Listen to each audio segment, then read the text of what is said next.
Mga kababayan, meron lang akong ibabahagi sa inyo na isang maigsing kwento lang na alam ko kukurot sa puso po ninyo. Hindi man tayo perpekto, siyempre bilang tao natural lamang na makaramdam tayo ng malasakit sa kapwa at pagmamahal. Kanina mga kababayan, may pinuntahan ako. May nadaanan akong bata na umiiyak sa sulok. Gumagala ang kanyang mata sa paligid.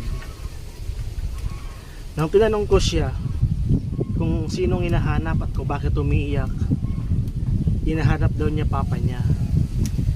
Ngayon, nung nilapitan ko siya, kinausap ko, hinawakan ko, may trangkaso. Panay ang iyak niya. Kahit umiiyak, pag tinatanong ko, agad naman na sumasagot. Napakatalino ng bata, magaling sumagot.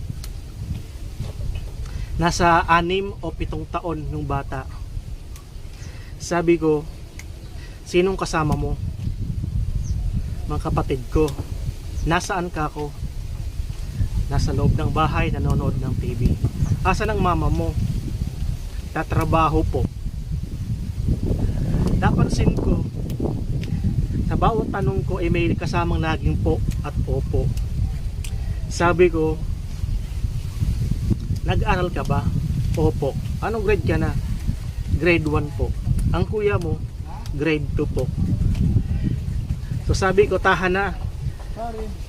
Baka ka ako may pinuntahan ng papa mo, may bumibili ng ulam nyo, kasi pasado alas 10 na. Ngayon, iyaya ko siyang pumasok. Sabi ko, doon tayo sa loob nyo, manood ka ng TV, samahan mo yung mga kapatid mo. Agad naman siyang pumasok.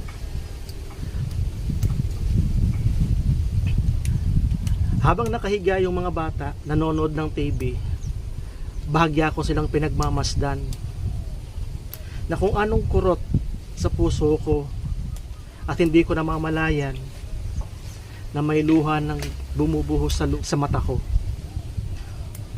na agad ko naman na pinunasan ang luha